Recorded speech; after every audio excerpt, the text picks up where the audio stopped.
Primera de Crónicas 21:1 dice: pero Satanás se levantó contra Israel e incitó a David a que hiciese el censo de Israel. Miren lo que el diablo hizo. O sea que el diablo muchas veces ataca al líder para que haga cosas que van contra la voluntad del Señor. Y David seguramente dijo: yo soy el rey, a mí no me interesa sino lo que yo haga aquí y más nada.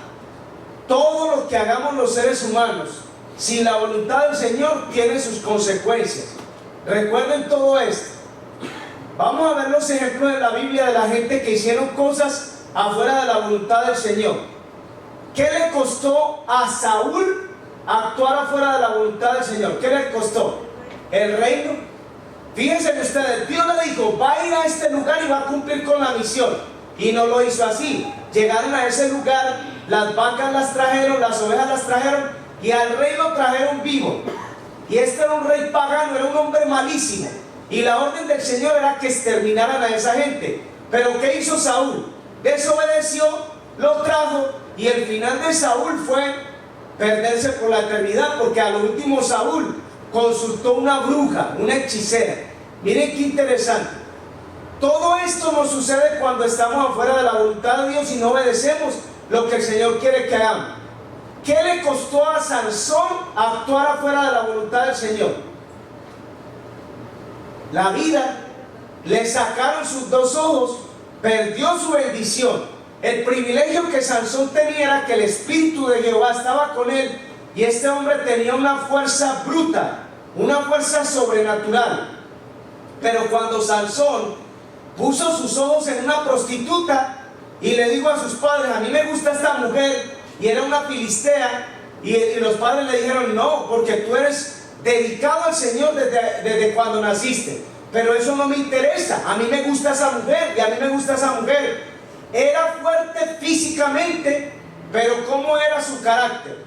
Débil, era muy débil. Y esa debilidad los llevó a eso. Cuando los filisteos lo agarraron, finalmente que le cortaron el cabello, lo primero que le hicieron fue que le sacaron los ojos a Sansón. Esto le costó. Y en la vida de David tuvo muchos sucesos, como meterse con la esposa de Urías y matar a Urías, y eso pagó sus consecuencias. Pero aquí hay otro de los errores de David: era hacer el censo. Dios no lo estaba autorizando a hacer eso. ¿El soberano quién es? Dios. ¿Quién es el Rey de Reyes y Señor de Señores? Dios. Escuchen, en esta semana alguien puso en el internet este anuncio y puso así: Barack Obama puede ser el presidente, pero Jesucristo es el Rey de Reyes y Señor de Señores. Amén. Entonces Cristo va por encima ¿de quién? De toda esa gente. Por eso en Mateo capítulo 28, 19 y 20, dice el Señor, dice: toda autoridad me ha sido dada en el cielo y en la tierra. Dice ahí en esa escritura. Dice ahí en Mateo capítulo 28, versículo 18. Jesús se acercó y les habló diciendo: toda potestad me es dada en el cielo y en la tierra. Miren qué interesante es. Estamos hablando de David, que actuó fuera de la voluntad del Señor. Hermanos, miren, la oración modelo que Cristo enseñó a sus discípulos dice: hágase tu voluntad en la tierra como se hace ¿dónde? En el cielo. ¿Qué se hace en el cielo? La voluntad del Señor. Si allá se hace la voluntad del Señor, Jesucristo dice que se haga tu voluntad en la tierra como se hace en el cielo. Y nosotros como hijos de Dios debemos decir: Señor, ¿es esta tu voluntad? Cuando actuemos, pensemos en hacer la voluntad del Señor. ¿Cuántos problemas nos vamos a ahorrar? Muchos problemas. Pero ahora vamos a ver todo lo que pasó. Entonces dice, Primera de Crónicas 21, 3, dice: dijo Joab era el general del ejército, dijo Joab: añada Jehová a su pueblo 100 veces más. Rey mío, ¿no son todos estos siervos de mi Señor? ¿Para qué procura mi Señor hacer esto? ¿Que será para pecado Israel? Iba a ser un pecado que hicieran el censo. Pero miren el versículo 4. Mas la orden del rey pudo más que Joab. Salió por tanto Joab y recorrió Israel y todo Jerusalén y dio la cuenta del número del pueblo a David. Y miren el versículo 5. Había en todo Israel 1.100.000 que sacaban espada. ¡Wow! ¿Cuántos hombres tenía el ejército de Israel? 1.100.000 hombres. Eso no incluía ni a las mujeres, ni a los niños, ni a los ancianos. Esa gente ya no lo contaban. 1.100.000. Y miren el versículo 6. Entre estos no fueron contados ni los levitas, ni los hijos de Benjamín, porque la orden del rey era abominable a Joab. Joab era el general del ejército. Joab le dijo al rey, le dijo: ¿para qué vamos a contar esta gente? No es necesario, esto es un pecado, esto es una abominación. Pero en el versículo dice, en el versículo 4 dice: mas la orden del rey pudo más que Joab. Ahora miren el versículo 7. Y asimismo esto desagradó a Dios e hirió a Israel. Miren que a Dios le desagradó eso, porque esa no era la voluntad del Señor. Cuando Caín y Abel se presentaron a ofrecer una ofrenda, Dios a Caín no le pidió que trajera frutas ni vegetales ni nada de esas cosas. Y Abel pues trajo el corderito, que ese representaba el sacrificio que Cristo iba a hacer. Pero Caín en el altar de piedra puso zanahoria, repollo, tomates y todas esas cosas y sus frutas, y eso no fue lo que Dios le pidió. Y a veces el ser humano le da a Dios lo que Dios no le está pidiendo. Si dice el Señor en su palabra que Él quiere un corazón contrito y humillado, no nos está exigiendo más nada. ¿Cuál es el sacrificio tan grande que vamos a hacer por Dios? Ninguno. Aquí nadie tiene que hacer nada. Recuerden que en el tema pasado estábamos estudiando que a nosotros no nos costó nada la salvación, pero la salvación sí costó un precio y lo pagó Cristo Jesús. Él pagó por la salvación. Entonces miren lo que sucedió. Primera de Crónicas 21:7. Y asimismo esto desagradó a Dios e hirió a Israel. Versículo 8. Entonces dijo David a Dios: he pecado grandemente al hacer esto. Te ruego que quites la iniquidad de tu siervo, porque he hecho muy locamente. A ver, ¿cómo es que actuamos sin la voluntad de Dios? ¿Cómo es? ¿Entendemos que es una locura? Eso es una locura, hacer una locura. O sea, como que no estamos entendiendo que lo que está pasando está mal hecho, que no se hace eso, no se hace. Miren qué interesante. Pero entonces dice que David le dijo: quita ahora mi pecado, porque mi pecado es grande, es una locura lo que yo he hecho. Pero miren el versículo 9. Y habló Jehová a Gad, vidente de David, diciendo: este era el profeta Gad, y este profeta fue enviado con un mensaje especial para el rey. Versículo 10 dice: ve y habla a David y dile: así ha dicho quién. A ver, versículo 10. Primera de Crónicas 21:10. Ve y habla a David y dile: así ha dicho quién. El mensaje que traía el profeta venía ¿de quién? De Dios. Dios es el que está hablando. Cuando el predicador está hablando, esto no es palabra mía. Hermano, mire, a veces llegamos a lugares donde los niños son insoportables. Yo felicito a las madres que tienen estos niños. Aquí los niños, hermano, donde quiera que yo llego, yo menciono a estos niños de la iglesia. Miren, hermano, esta semana en la cadena de oración estábamos hablando de eso, precisamente. Porque a veces andan para adentro y para afuera y entran y salen, y las madres no pueden ni oír la palabra de Dios porque tienen que estar con unas criaturas de 2 años allá afuera. Y hermano, y no va así. ¿Saben por qué? Porque si nosotros no podemos entender que en la presencia del Señor, cuando escuchamos su palabra, tenemos que asegurarnos que ese mensaje lo tenemos que recibir porque viene de Dios. Entonces, si no nos interesa, entonces todos van para afuera. Y no es así. Si en el libro de Joel capítulo 2 dice el Señor: reúnan al anciano, al niño, al joven, al bebé de pecho, tráiganlo. Bueno, hay gente que dice que va a entender un bebé que toma pecho. Bueno, si el Señor está diciendo que lo traigan, es porque el Señor quiere que también escuchen la palabra del Señor. Y nadie es ninguna excepción. Ninguno es ninguna excepción. Hermanos, miren que esto es tan interesante. Dice que el profeta de Dios vino a hablarle a David y dice: esta es la palabra de Jehová. Y miren lo que le dice, versículo 10. Ve, habla a David y dile: así ha dicho Jehová, 3 cosas te propongo. Escoge una que yo haga contigo. Escucha el castigo que Dios le estaba mandando a escoger. 3. Viniendo Gad a David le dijo: así ha dicho Jehová, escoge para ti 3 años de hambre, o por 3 meses ser derrotado delante de tus enemigos con la espada de tus adversarios, o por 3 días la espada de Jehová. Esto es la peste en la tierra, y que el ángel de Jehová haga destrucción en todos los términos de Israel. Mira pues que responderé al que me ha enviado. Lo pusieron a escoger 3 castigos. 1, que venga la espada del enemigo. Fíjense ustedes, y esto es lo que le mandaron a escoger: 3 años de hambre, 3 meses ser derrotado delante de tus enemigos, o 3 días la espada de Jehová con la peste. Así se manifiestan los castigos del Señor. El primero, ¿cuánto dura? 3 años. El segundo dura 3 meses. Y el tercero, ¿cuánto dura? 3 días. Bueno, nosotros decimos: ¿por qué el Señor pone días de castigo?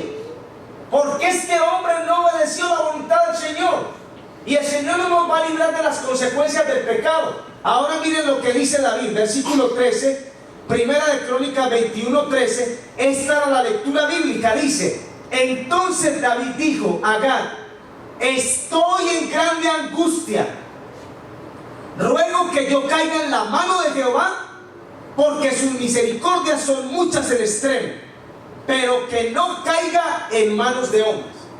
A ver, hermanos, ¿de quién es mejor caer? Hermanos de Dios. Miren lo que decía, hoy estaba escuchando un sermón de Charles Spurgeon, y miren lo que dice él. Este predicador era de los tiempos del Ellen G. White, del año 1800, y bien interesante lo que él decía. Él dice que una noche él estaba enfermo, y lo agarró un dolor y no podía dormir, y el dolor era intenso. Entonces él le oró al Señor y le dijo así, le dijo: Señor, si mi hijo tuviera este problema que yo tengo, este dolor tan grande, como padre le quitaría yo su dolor, porque yo me compadecería de él. ¿No soy yo tu hijo? ¿No me puedes quitar tú a mí este dolor? Si yo del mío me compadecería, tú de mí no te puedes compadecer. Dice que en el instante el dolor se le quitó y se durmió en un dulce sueño. Pero dice que cuando se despertó, dijo: Abba, Padre. Y esa palabra significa papaíto. Así fue como él le dijo al Señor. Entonces, hermanos, a veces es mejor caer en manos de Dios que en manos de los hombres, porque los hombres no van a tener ningún temor de Dios ni ningún respeto por Dios. Y David dijo: estoy en una grande angustia. Versículo 13. Entonces David dijo: estoy en grande angustia, ruego que yo caiga en mano de Jehová, porque sus misericordias son muchas en extremo, pero que no caiga en manos de hombres. Miren el versículo 14. Así Jehová envió una peste en Israel, y murieron de Israel 70,000 hombres. A ver, ¿quién tuvo aquí la culpa? David era el responsable de esto, pero ¿quiénes se murieron? 70,000 personas. Miren qué interesante. El error de uno trajo la maldición a 70,000 personas, que yo me imagino que tal vez no tenía nada que ver en esto, pero era una peste que cayó, que estaba matando a la gente. Y hermano, y yo no sé si usted calcula cuántas son 70,000 personas. Miren, en ese Superdome de aquí de Atlanta, donde se hizo la conferencia general, ahí caben 40,000 personas. ¿Se imaginan eso más 30,000 más? Eso fue lo que se murieron. Se murieron 70,000 hombres del pueblo de Israel. Entonces miren lo que dice el versículo 15. Y envió Jehová el ángel a Jerusalén para destruirlo. O sea que encima de los 70,000, el Señor iba a destruir a Jerusalén completito. Completito. Entonces miren lo que dice aquí. Pero cuando el ángel estaba destruyendo, miró Jehová y se arrepintió de aquel mal. Y dijo al ángel que destruía: basta ya, detén tu mano. Y el ángel de Jehová estaba junto a la era de Ornán, Jebuseo.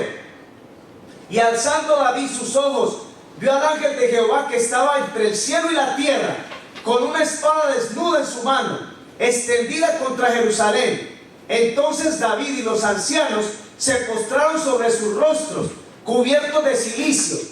Y David dijo a Dios: ¿no soy yo el que hizo pecar al pueblo? Yo mismo soy el que pequé. Ciertamente he hecho mal, pero estas ovejas que han hecho, Jehová Dios mío, sea tu mano ahora contra mí y contra la casa de mi padre, y no venga la peste sobre tu pueblo.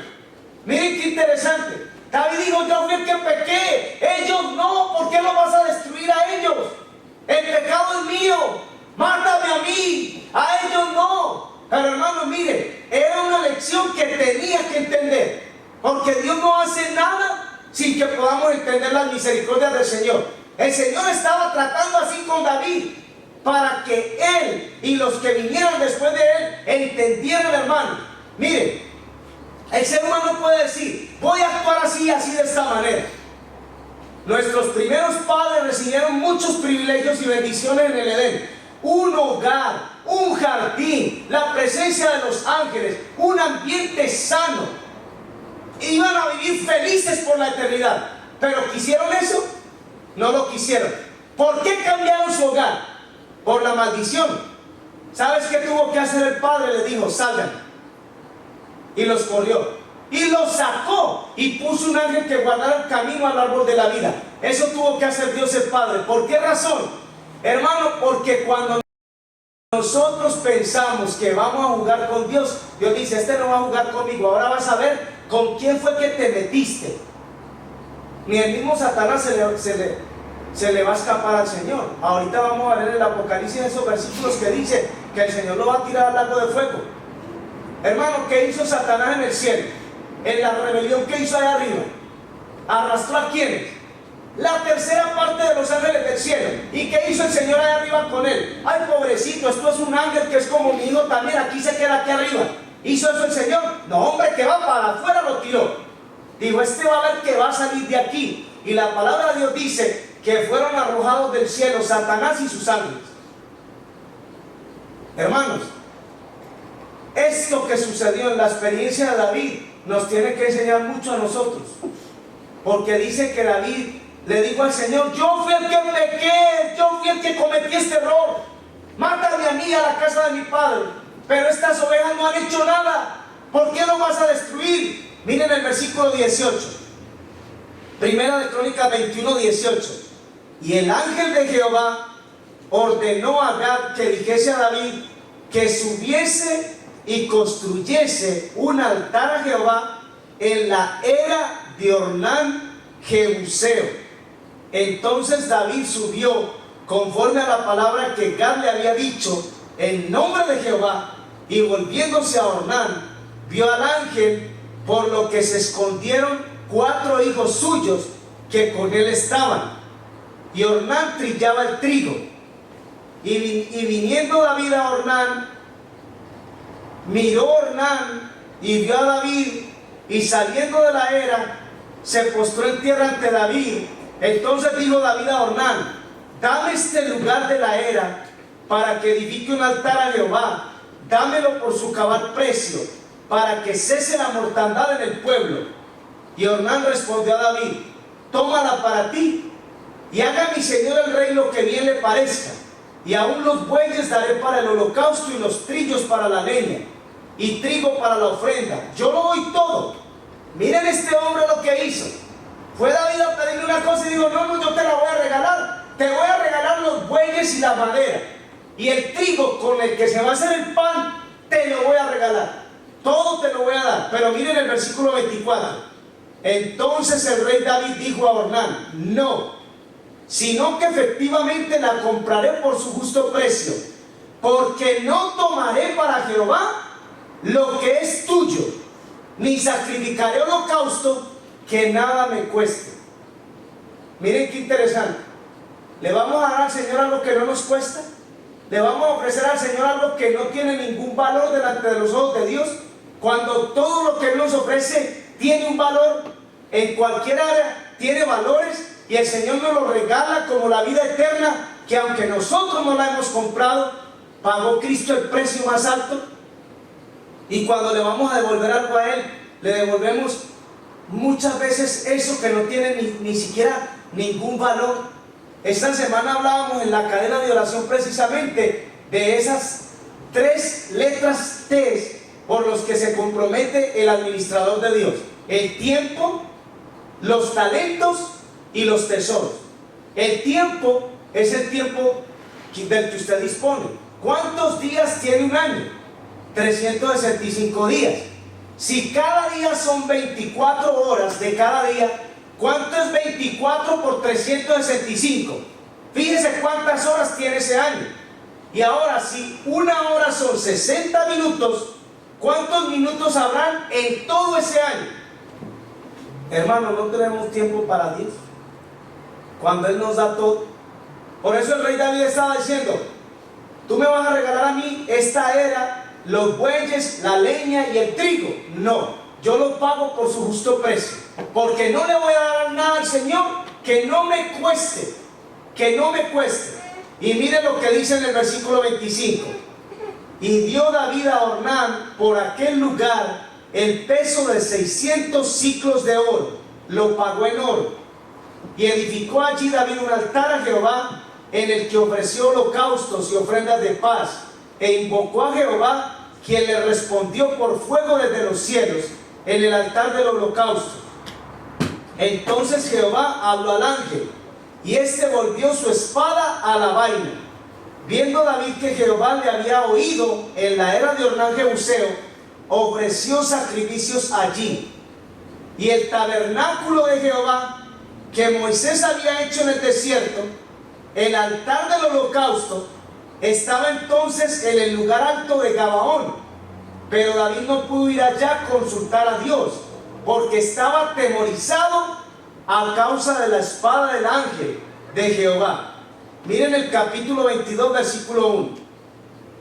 Y dijo David, aquí estará la casa de Jehová Dios y el altar del holocausto para Israel. ¿Sabían ustedes dónde se construyó el santuario del Señor? El santuario que la gente dice el templo de Salomón. ¿Dónde se construyó? En ese lugar. Esa es la historia del terreno donde se construyó el templo para el Señor, donde murieron más de 70,000 personas por una peste, por el pecado que había cometido el rey David. Hermanos, ¿qué nos enseña esto? La grande misericordia del Señor. Uno de los atributos más grandes de Dios se llama su misericordia. Miren, hermano, el Señor nos tolera, el Señor nos aguanta, Él nos resiste, Él nos da. Dice la sierva del Señor que nosotros podemos estar años lejos de la misericordia del Señor y su Espíritu aún espera que nosotros regresemos. Por eso el hijo pródigo, ¿qué hacía el padre todos los días? Lo esperaba, y lo esperaba, y lo esperaba. Díganme, hermanos, cómo ese padre está esperando a ese hijo. Ojalá que este sinvergüenza no vuelva aquí, mira que se llevó todo. Así era como lo estaba esperando. No, el padre no pensaba en lo que el hijo se llevó. El padre no pensaba en los bienes materiales que derrochó. El padre pensaba en la persona del hijo que regresara. Por eso cuando la escritura dice en Lucas 15, donde está la historia del hijo pródigo, dice que cuando estaba lejos, el padre fue movido a misericordia. ¿Por qué se movió a misericordia? Porque él estaba sucio, su cabello estaba todo enmarañado, estaba grande el cabello, se creció el cabello, estaba descalzo y su ropa estaba hecha a pedazos. Por eso cuando el padre lo ve, el hijo le dice, yo no soy digno de ser llamado tu hijo. El padre no deja que él termine de hablar, le dice, traigan el mejor becerro, mátenlo, vamos a hacer fiesta, traigan el mejor vestido, vístanlo y calzado en sus pies y pónganle un anillo en su mano, porque este es mi hijo que estaba muerto y ahora vive. Miren, esa es la misericordia del Señor. Pero tal vez usted dice, pero se murieron 70,000. Esa es la misericordia del Señor. Hermano, yo creo que los 70,000 no perdieron la vida eterna, porque esos 70,000 que murieron por la peste, a lo mejor esas personas el Señor las reservó para que no se perdieran por la eternidad. ¿Quién es el responsable de todo esto? Vamos a leerlo. ¿Quién es el responsable? A ver qué nos dice aquí la palabra del Señor. Primera de Crónicas 21:1. ¿Quién es el responsable de todo lo que pasó? Muy bien. Pero Satanás se levantó contra Israel. ¿Quién es el responsable? Satanás. Miren lo que Satanás hizo. Dice, incitó a la vida que hiciera esto. Y ahí va. Ahí siguió con eso. Este predicador decía así. Es que me llama mucho la atención los ejemplos que él utiliza porque son muy importantes. Dice, este niño en Atenas, en Grecia, este niño gobernaba a su mamá. Yo no sé cómo sería lo que el chamaco gobernaba a la madre, pero la gobernaba.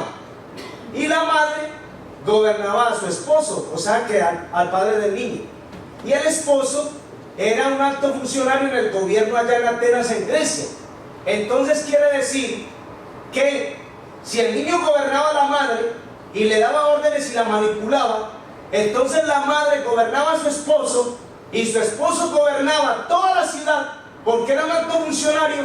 Entonces Charles Spurgeon dice que aquel niño gobernaba la ciudad entera. Fíjense ustedes, nosotros podemos tener una actitud de ser verdaderos hijos de Dios, como en el caso de Cristo. Cuando Cristo se identificaba, decía, este es el Hijo del Hombre, mi Padre es Dios. Eso era lo que ofendía a los fariseos, porque decían, Dios no tiene hijos, ¿cómo te vas a hacer un hijo de Dios? Eso es una blasfemia.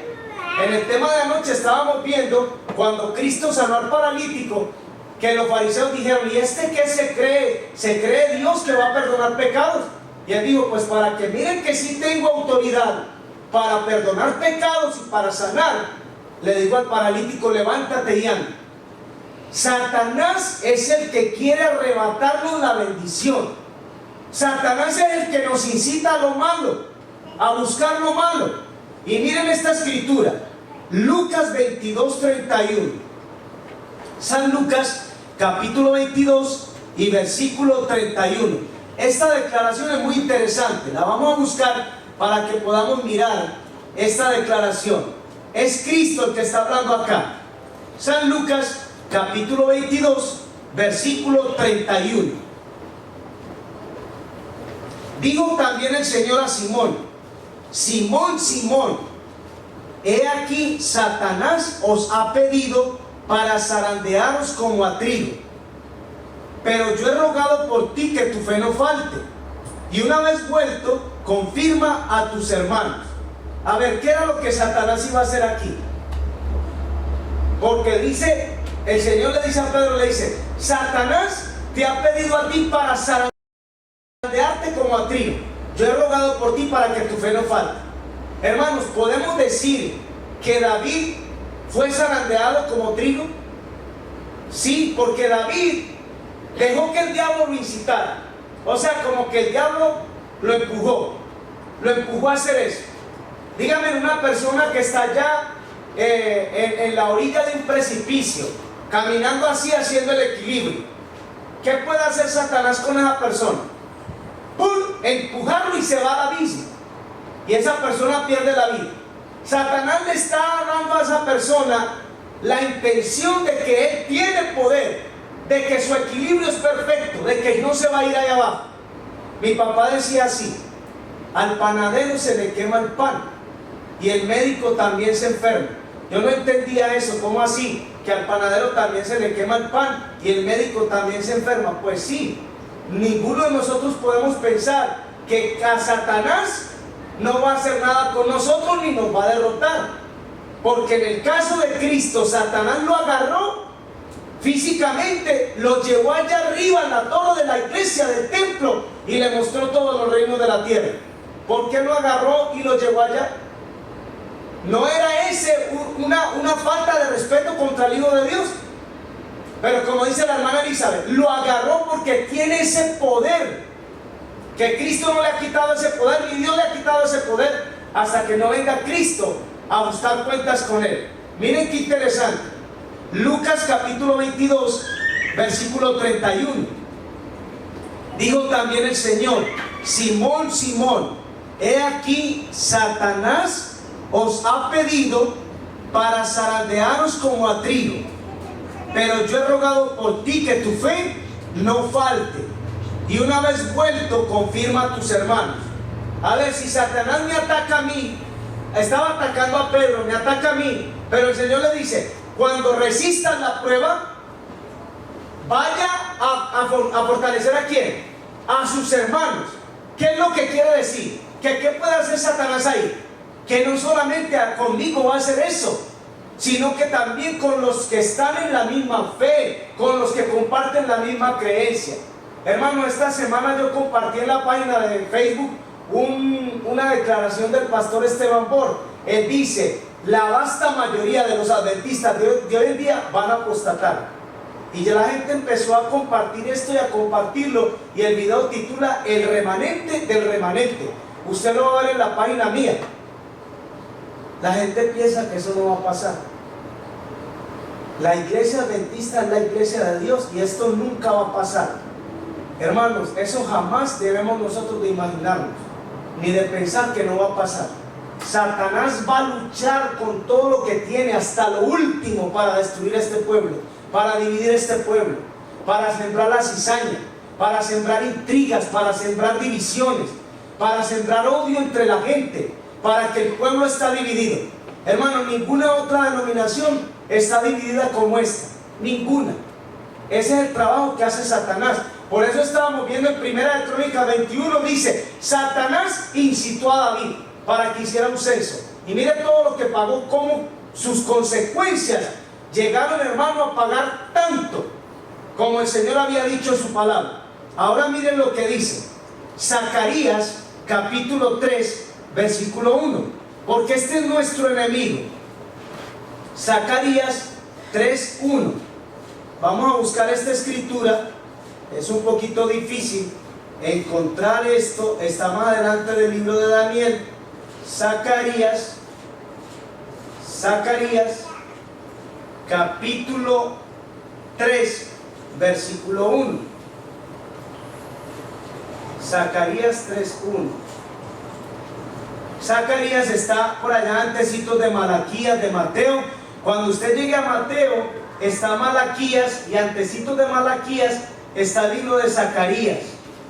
Malaquías antes de Mateo, y antes de Malaquías está Zacarías, capítulo 3 y versículo 1.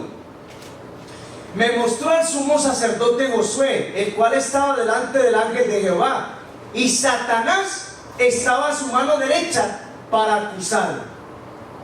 Y dijo Jehová a Satanás: Jehová te reprenda, oh Satanás, Jehová que ha escogido a Jerusalén te reprenda. ¿No es este un tizón arrebatado del incendio? Y Josué estaba vestido de vestiduras viles y estaba delante del ángel. Y habló el ángel y mandó a los que estaban delante de él diciendo: quitadle esas vestiduras viles. Y a él dijo: mira, que he quitado de ti tu pecado y te he hecho vestir ropas de gala. Vamos a volver a analizar esto, porque esto está muy importante. Zacarías 3:1. Me mostró al sumo sacerdote Josué. ¿Quiénes eran los sacerdotes? ¿Cómo tenían que vivir esos hombres? Una vida intacta, una vida impecable, una vida intachable. Tenían que ser irreprensibles, porque si un sacerdote de eso en el pueblo vivía en pecado, ¿qué le iba a pasar allá dentro del templo? Ahí caían exterminados. Sin embargo, aquí nos habla del sumo sacerdote, del que tenía el primer puesto, la primera responsabilidad. Y yo me imagino que este hombre andaba con mucho cuidado en el cargo que él tenía como sumo sacerdote. Pero mire lo que dice: me mostró al sumo sacerdote Josué, el cual estaba delante del ángel de Jehová, y Satanás estaba a la mano derecha para acusarlo. ¿Quién fue el que acusó a Job? Satanás. ¿Quién andaba detrás de Pedro incitándolo para que dijera lo que no tenía que decir, y de Judas para que fuera a entregar a Cristo? Satanás. Y aquí dice que ahí estaba Satanás a la mano derecha para acusar al sacerdote Josué. Pero mire lo que dice el versículo 2. Dijo Jehová a Satanás: Jehová te reprenda. A ver, ¿quién reprende a quién? Hermano, ¿ustedes creen que es correcto cuando un hermano pentecostal dice: diablo asqueroso, yo te reprendo? Aquí nadie reprende a nadie. El diablo se burla de esa persona. Hermano, dice que el mismo Cristo le está diciendo a Satanás, le dice, versículo 2, Jehová dijo a Satanás: Jehová te reprenda, oh Satán. Jehová que ha escogido a Jerusalén te reprenda. ¿No es este un tizón arrebatado del incendio? Y estaba Josué vestido de vestiduras viles y estaba delante del ángel. ¿Cómo estaba vestido el sumo sacerdote? Vestiduras viles. Pero ahora va a mirar lo que dice en el versículo 4. El ángel mandó a los que estaban delante de él diciendo: quítale esas vestiduras viles. Y a él dijo: mira que he quitado de ti tu ¿qué? A ver, he quitado de ti tu ¿qué? Tu pecado, y te he hecho vestir de ropas de gala. A ver, ¿cuáles son nuestras vestiduras viles? ¿Qué es lo que es? Es el pecado. Nuestro pecado es una ropa sucia. Por eso cuando Adán y Eva pecaron estaban desnudos, porque la evidencia, el pecado no lo podemos ocultar. Ahí estaba el pecado. Pero también está Satanás a un lado diciendo: ¿ves? Él solo cayó, aquí nadie lo empujó, ni nadie lo incitó, él lo hizo. Y cuando está para acusar, Cristo se presenta y dice: el Señor te reprenda, porque eso es lo que quiere el enemigo. Entonces dice, versículo 5, después dijo: pongan mitra limpia sobre su cabeza. Pusieron una mitra limpia sobre su cabeza y le vistieron las ropas, y el ángel de Jehová estaba en pie. Y el ángel de Jehová amonestó a Josué diciendo, escuchen la amonestación: así dice Jehová de los ejércitos, si anduvieres por mis caminos y si guardares mi ordenanza, también tú gobernarás mi casa, también guardarás mis atrios, y entre estos que están aquí te daré lugar. Escucha pues ahora, Josué, sumo sacerdote, tú y tus amigos que se sientan delante de ti, porque son varones simbólicos. Y he aquí que yo traigo a mi siervo el renuevo. ¿Quién era el renuevo? Era Cristo. Ese es el verdadero sumo sacerdote. El Señor dice: ustedes son simbólicos. Usted es un sacerdote simbólico. ¿Quién era el sacerdote real? Era Cristo. Porque los mismos sacerdotes tenían que ofrecer por ellos ofrendas y sacrificios para poder limpiar sus pecados. Pero Cristo no necesitó de nada de esas cosas. Por eso dice: ustedes son simbólicos. Pero cuando venga el renuevo, el que es el verdadero, versículo 9 dice: porque he aquí aquella piedra que puse delante de Josué, sobre esta única piedra hay 7 ojos. He aquí que yo grabaré su escultura, dice Jehová de los ejércitos, quitaré el pecado de la tierra en un día. Y en aquel día, dice Jehová de los ejércitos, cada uno de vosotros convidará a su compañero debajo de su vid y debajo de su higuera. ¿Qué estaba haciendo Satanás delante del sacerdote, del sumo sacerdote? Acusándolo. Eso es lo que el enemigo quiere hacer, incitándolo para que cayera, para que se aleje del cometido que Dios le dio y del propósito que tiene que cumplir con Dios. Pero ahí apareció el ángel de Jehová y le dijo: Jehová te reprenda. Jehová te reprenda. ¿No es este un tizón arrebatado del incendio? Miren qué interesante. ¿Qué más va a hacer el diablo ahora con nosotros? Apocalipsis capítulo 10, 2, versículo 10. Este está más fácil encontrar, este libro. Está en la última parte de la Biblia. Es el último libro, Apocalipsis, capítulo 2 y versículo 10. Apocalipsis 2:10. No temas en nada lo que vas a padecer. He aquí el diablo echará a algunos de vosotros en la cárcel para que seáis probados, y tendréis tribulación por 10 días. Sé fiel hasta la muerte, y yo te daré la corona de la vida. El que tiene oído oiga lo que el Espíritu dice a las iglesias, y el que venciere no sufrirá daño de la segunda muerte. ¿Qué va a hacer el diablo? Apocalipsis 2:10, ¿qué es lo que va a hacer el diablo? No temas en nada lo que vas a padecer, que aquí el diablo echará a algunos de vosotros en la cárcel para que seáis probados. ¿Dónde vamos a ir a parar? A la cárcel. Bueno, podemos ir a parar a la cárcel solamente por la obediencia al sábado. Cuando sea una ley nacional, entonces te van a decir a ti, ¿usted va a trabajar el sábado o se va a ir a la cárcel? Entonces usted va a tomar la decisión, porque las personas que vivan en las grandes ciudades, esa es la prueba que van a pasar. La prueba va a ser esa. Y esto está en la Biblia. Esto es Dios que lo dice. Dice, y el que tiene oído oiga lo que el Espíritu dice a la iglesia. Y es el Espíritu Santo que está hablando a la iglesia y les está diciendo, algunos de ustedes, porque no van a ser todos, leámoslo de nuevo, dice, Apocalipsis 2:10, no temas en nada lo que vas a padecer. He aquí, el diablo echará a algunos de vosotros en la cárcel. A ver, ¿se van a ir todos a la cárcel? No. ¿Cuántos van a ir a la cárcel? Algunos. Y algunos pueden ser la mitad, pueden ser la tercera parte, pueden ser unos cuantos, no sé cuántos van a ser. La pregunta es, ¿sabemos nosotros si vamos a ir a parar a la cárcel o no vamos a ir a parar a una cárcel? Solamente el Señor sabe eso, hermano. Las cárceles de los Estados Unidos y de afuera del país son feas.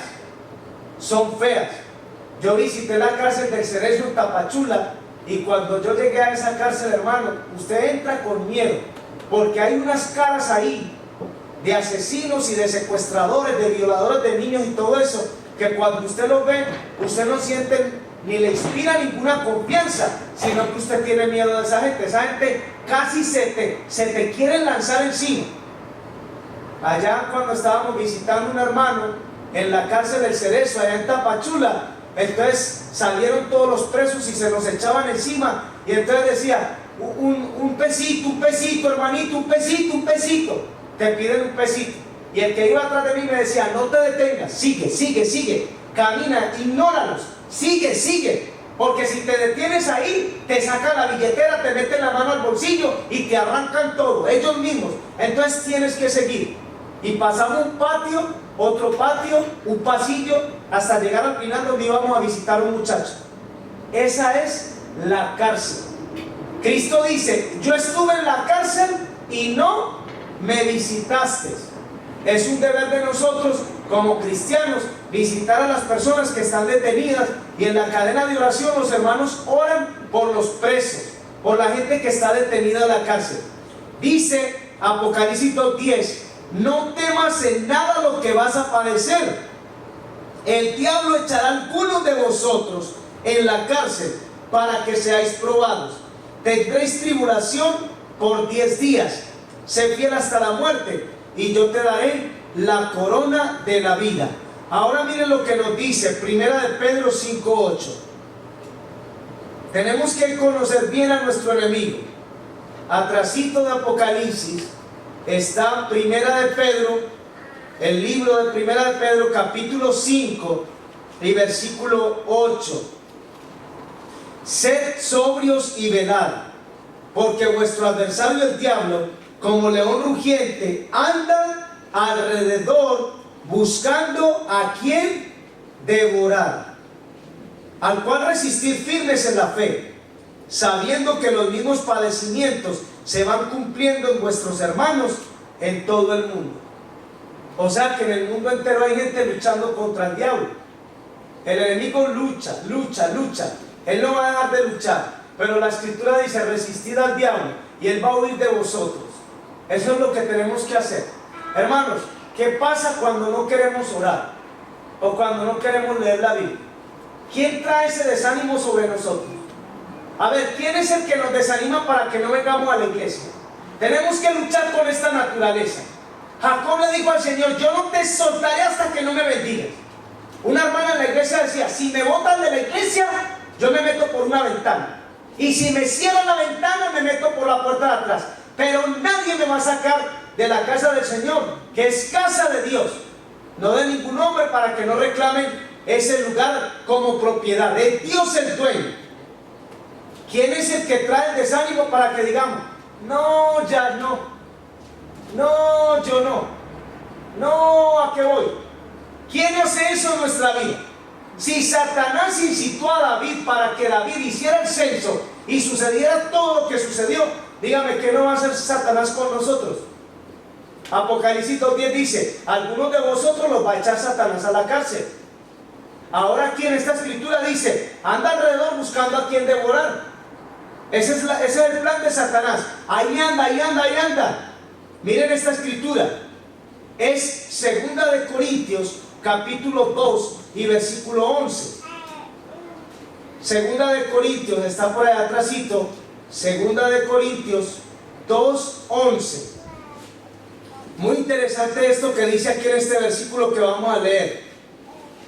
Para que Satanás no gane ventaja alguna sobre nosotros, pues no ignoramos sus maquinaciones. A ver, ¿cómo es? 2 de Corintios 2:11. 2 de Corintios 2:11 dice: para que Satanás no gane ventaja alguna sobre nosotros, pues no ignoramos sus maquinaciones. Satanás va a ganar ventaja cuando nosotros mismos le damos ¿qué? La ventaja. El Señor ha hecho toda la provisión para que salgamos vencedores. Vencedores en el nombre de Cristo Jesús. Aquí nadie va a salir vencedor por su propia fuerza. No podemos. Filipenses 4:13 dice: yo todo lo puedo en Cristo, porque Él me fortalece. Él me da la fuerza. Señor, yo no puedo con el enemigo. Él es más fuerte que yo. Señor, dame las fuerzas. Yo no quiero orar, pero Señor, dame las fuerzas para orar. Ya eso es orar. Señor, yo tu palabra no la quiero leer. Ya estoy desanimado, Señor. Ayúdame. El diablo va a ganar sobre mi vida. Porque dice aquí, 2 de Corintios 2:11 dice: para que Satanás no gane ventaja. Señor, Satanás va a ganar ventaja sobre mi vida y él va a lograr lo que él ha querido, acabar conmigo y que yo pierda la salvación. No, voy a luchar. Entonces miren qué interesante. Pero cuando nosotros sabemos lo que el enemigo hace, que quiere destruir nuestra vida y nos quiere arruinar, entonces nosotros no nos damos por vencidos. Decimos: no, el diablo no viene. Satanás vino a acusar al sumo sacerdote Josué, a acusarlo. Y entonces vino el ángel del Señor y le dijo: que el Señor te reprenda. Señor, yo no puedo vencer este enemigo, pero tú lo has vencido en la cruz del Calvario. Solamente cúbreme con tu justicia. Dame las fuerzas que necesito y dame tu bendición. ¿Cuántos demonios hay? A ver, ¿cuántos vinieron con el diablo cuando cayó de arriba? Entonces, con eso, la tercera parte de los ángeles del cielo. Entonces, ¿contra cuántos diablos luchamos? Dígame usted. Hermano, mira, el otro día yo grabé ese video en mi celular. Yo venía por el freeway, por ahí por la 85. Y cuando yo venía por ahí, puse el blinker para entrar al carril que se estaba aproximando a la línea esa donde paga uno el toll. Y yo me estaba acercando. Y entonces estoy poniendo el blinker porque hay suficiente espacio. Yo no voy a ser imprudente de metérmele a un carro. Y un hombre y una mujer venían atrás en su carro. Pues cuando se acercó el hombre, hizo así, se metieron adelante. Delante de mí frenó su carro. Y bajó una lata de Coca-Cola ya llena la botella y me la aventó. Y yo saqué mi celular y enseguida lo grabé así. Y entonces parece que la mujer le dijo: ay no, súbete rápido porque nos está grabando. Y ahí me fui detrás de la placa. Y hermano, y yo iba a recoger a Federico, que él iba a ir al hospital a ver el médico. Y yo grabé ese carro y la placa. Díganme que si yo le hubiera llamado a la policía, ¿qué hacen con ese par de personas? ¿A dónde van a parar? Bueno, yo cerré el celular y yo dije, porque yo grabé el video cuando el hombre me aventó la lata y todo, y la placa del carro, la mujer, y yo dije, es que eso es lo bueno. Ahora usted agarra su celular y le da un clic y ahí empieza a grabar. Usted dice, ¿me van a matar, me van a agredir o qué me van a hacer? Mire, así de fácil. Pero cuando yo reaccioné en el momento, yo dije, ¿quién los puso en mi camino? ¿Quién está detrás de esta gente? Hermano, ¿usted cree que una persona va a parar enfrente tuyo con su carro a aventarte una lata llena de refresco? Porque cuando yo le desvié así con el carro, esa lata se fue abajo y eso explotó porque estaba llena. Se salió su líquido de adentro. ¿Quién es el que está atrás de esa gente? ¿No es Satanás y sus demonios que nos quieren poner adelante? Entonces, bueno, yo hubiera llamado al hermano y le hubiera dicho, discúlpame, aquí tengo una situación, yo voy a llamar a la policía para que se encarguen de estos locos y todo eso. ¿Dónde iba a parar esa gente? En una cárcel. O sea que Satanás, cuando te levantas por la mañana, Satanás busca 1000 situaciones para enredarte, para detenerte tu camino, para que no sigas avanzando. Y entonces cuando tú reaccionas y dices, ¿es el diablo? ¿Son sus demonios que le están ayudando? Yo tengo que avanzar. Entonces 2 Corintios 2:11 dice, para que Satanás nos gane ventaja. O sea que no podemos darle al diablo la oportunidad de ganar, sino al contrario, tenemos que derrotarlo en el nombre de Jesús. Y el diablo sale derrotado. Miren esta escritura que vamos a leer aquí. Es Santiago capítulo 4, versículo 7. Santiago está después del libro de Hebreos. Sigue Santiago. Santiago, el libro de Santiago sigue después del libro de Hebreos. Santiago capítulo 4 y versículo 7. Someteos pues ¿a quién? A Dios. Santiago 4:7. Someteos pues a Dios. Resistid al diablo, ¿y qué va a hacer el diablo? Huirá de vosotros. Acercaos a Dios y Él se acercará a vosotros. Pecadores, limpiad las manos. Vosotros los de doble ánimo, purificad vuestros corazones. Afligíos, lamentad, llorad. Vuestra risa se convertirá en lloro y vuestro gozo en tristeza. Humillaos delante del Señor y Él os exaltará. ¿No es eso maravilloso? Hoy estoy enfermo, no voy a ir. Hermano, ¿no tiene Dios poder para sanarlo? El hermano vino con fiebre, el hermano tiene calentura. El hermano Bonnie se ha sentido mal, pero el hermano vino. Y yo le pido al Señor que le dé una bendición de salud, que lo sane, porque no es fácil. No es fácil, hermano. Tal vez el hermano hubiera quedado en su casa, pero tal vez le dice, es que el enemigo no me va a derrotar.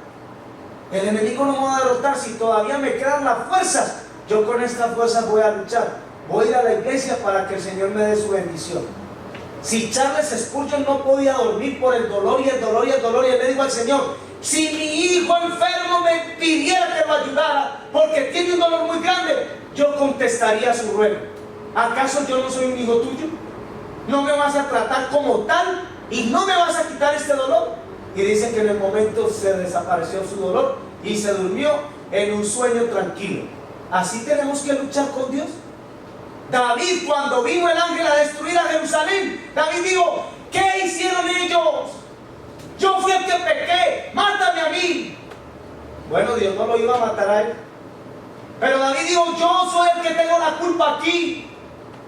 Y el Señor lo perdonó y paró la mortandad y se acabó todo aquello. Es que esa es la misericordia del Señor.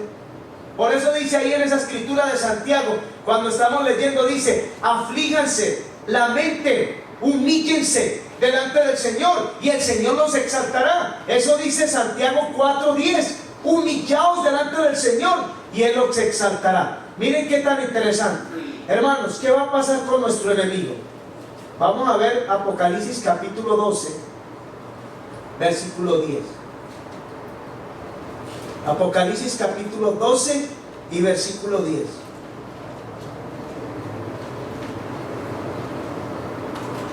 12:10 de Apocalipsis.